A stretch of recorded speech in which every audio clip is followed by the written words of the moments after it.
Hello everyone and welcome to all in daily current affair MCQs. आज तारीख है 19 अगस्त 2020। तो आइए देख लेते हैं कौन कौन से इंपॉर्टेंट क्वेश्चंस हैं। क्वेश्चंस की ओर बढ़ने से पहले ये हमारे कुछ पेड सब्सक्रिप्शंस हैं जिन्हें आप ले सकते हैं। ईयरली सब्सक्रिप्शन जो है 499 रुपीज़ का है, मंथली 99 रुपीज़ का, और जो एनसीईआरटी का सब्सक्रिप्शन है वो 299 रुपीज़ का है।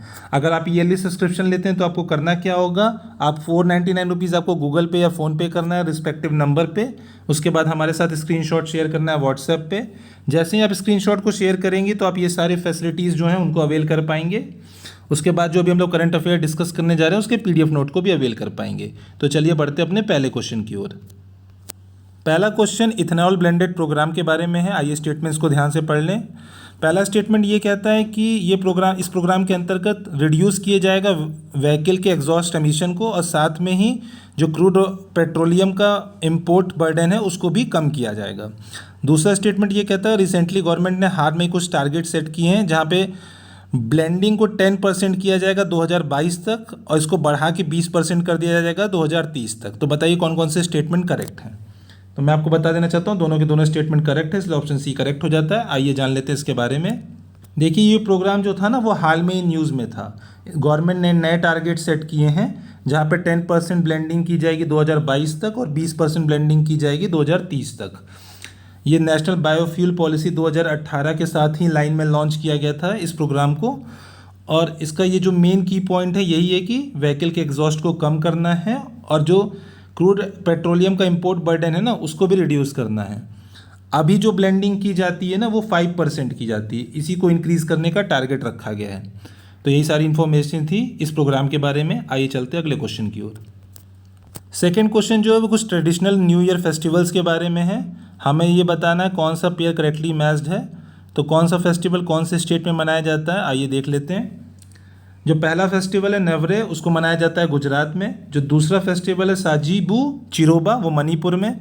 जो तीसरा फेस्टिवल है लूसुंग वो मनाया जाता है सिक्किम में। तो बताइए कौन सा पेयर करेक्टली मैच्ड है। तो मैं आपको बता देना चाहता हूँ सेकंड और जो थर्ड पेयर है वो करेक्टली मैच्ड है, पहला पेयर इनकरेक्टली मैच्ड है। आइए जान लेते हैं इन फेस्टिवल्स के बारे में।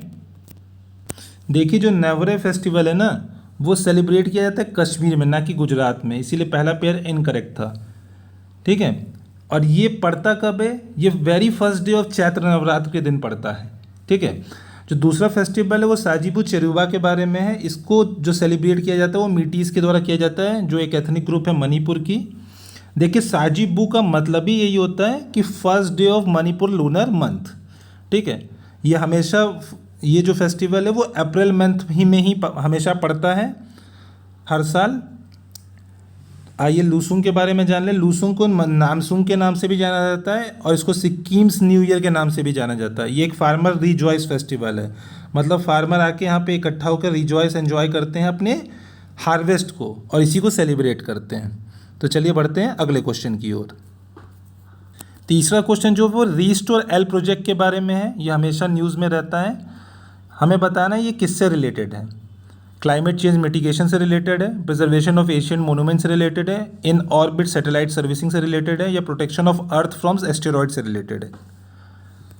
मैं आपको बता देना चाहता हूँ ये इन ऑर्बिट सैटेलाइट सर्विसिंग से रिलेटेड है।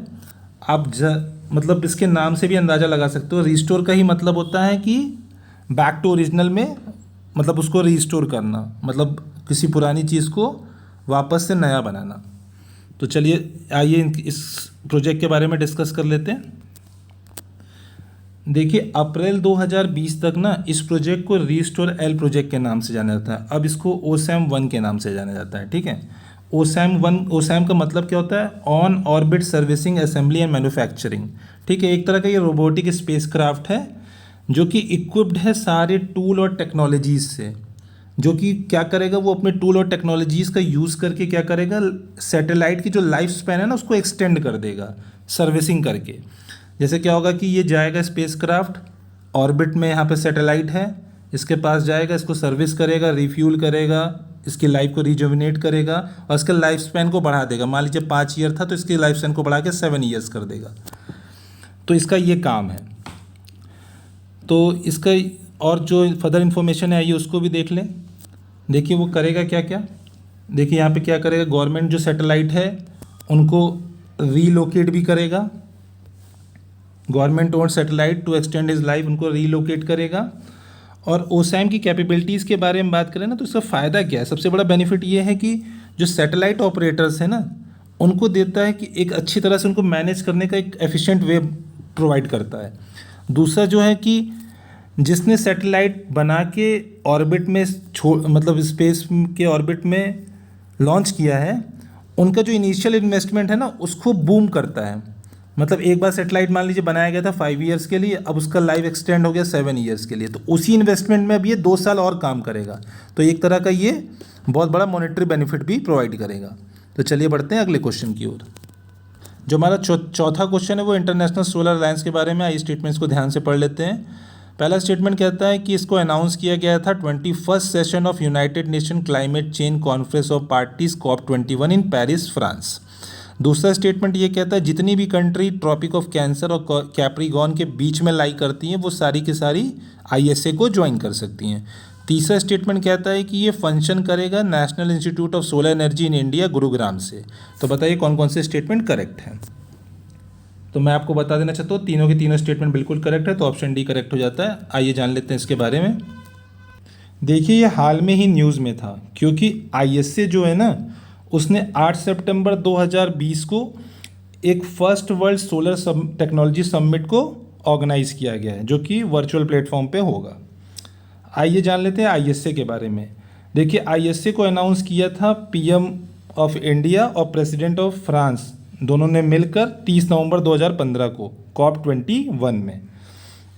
ठीक है, अब बात यह है कि इसमें वही कंट्री आएंगी जो कि कम्प्लीटली और पार्शली लाई करती हैं ट्रॉपिक ऑफ कैंसर या ट्रॉपिक ऑफ कैप्रिकॉर्न के बीच में।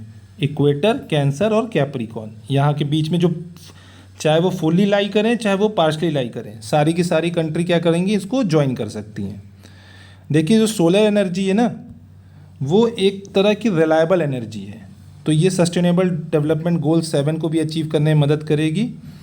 और जो ISA का वो है, क्या कहते हैं, ISA जहाँ से मॉनिटर किया जाएगा, मतलब ISA का जहाँ से फंक्शन करेगी वो है national institute of solar energy, Gurugram से करेगी। यहीं पे गवर्नमेंट ऑफ इंडिया ने 5 एकड़ ऑफ लैंड अलाउट किया है जहाँ पे इसका डेवलपमेंट किया जाएगा। तो चलिए बढ़ते हैं अगले क्वेश्चन की ओर। जो हमारा 5th क्वेश्चन है वो बायोफ्यूल्स के बारे में है। आइए स्टेटमेंट को ध्यान से पढ़ लेते हैं। पहला स्टेटमेंट ये कहता है कि जो बायोफ्यूल है वो किसी भी प्रकार का हाइड्रोकार्बन होता है जो कि प्रोड्यूस किया जाता है ऑर्गेनिक मैटर से एक कम समय, एक शॉर्ट पीरियड ऑफ टाइम में। ठीक है, चाहे वो लिविंग हो या वंस लिविंग मटेरियल हो, वो कोई भी ऑर्गेनिक मैटर हो सकता है, लिविंग या वंस लिविंग मटेरियल। दूसरा स्टेटमेंट कहता है कि बायोफ्यूल जो होता है वो सॉलिड, लिक्विड और गैस तीनों नेचर में अवेलेबल होता है। तीसरा स्टेटमेंट ये कहता है कि जो सेकंड जनरेशन बायोफ्यूल है ना, उसको प्रोड्यूस किया जाता है नॉन फूड क्रॉप से या पोर्शन ऑफ फूड क्रॉप से जो कि खाने लायक नहीं है, नॉट एडिबल, और उसको कंसीडर किया जाता है एज अ वेस्ट। तो बताइए कौन कौन से स्टेटमेंट करेक्ट हैं। तो मैं आपको बता देना चाहता हूँ तीनों के तीनों जो स्टेटमेंट हैं वो बिल्कुल करेक्ट हैं, इसलिए ऑप्शन डी करेक्ट हो जाता है। आइए जान लेते हैं बायोफ्यूल्स के बारे में। देखिए जो बायोफ्यूल्स होता है ना, वो कोई भी हाइड्रोकार्बन होता है जिसको प्रोड्यूस किया जाता है ऑर्गेनिक मैटर के थ्रू, चाहे वो लिविंग हो या वंस लिविंग मटेरियल हो, एक शॉर्ट पीरियड ऑफ टाइम के अंतर्गत। ठीक है, उसको बायोफ्यूल कंसीडर किया जाता है। बायोफ्यूल सॉलिड, लिक्विड, गैस तीनों स्टेट में हो सकता है।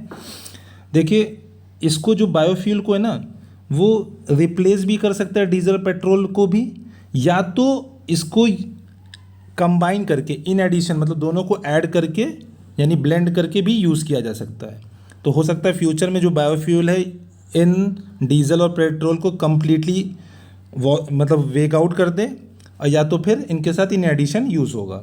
जो फर्स्ट जनरेशन बायोफ्यूल होता है ना, वो फूड क्रॉप्स के द्वारा डिराइव किया जाता है, और जो सेकंड जनरेशन होता है वो नॉन फूड क्रॉप्स के द्वारा डिराइव होता है। तो आप इस कमेंट सेक्शन में मुझे बताइए कि जो थर्ड जनरेशन बायोफ्यूल होता है और जो फोर्थ जनरेशन बायोफ्यूल होता है वो किससे डिराइव किया जाता है।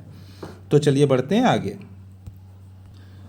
क्वेश्चन 6 में जो है कुछ स्टेटमेंट्स दिए गए हैं। आइए स्टेटमेंट्स को ध्यान से पढ़ लें और पढ़ने के बाद पता करते हैं कौन सा स्टेटमेंट करेक्ट है।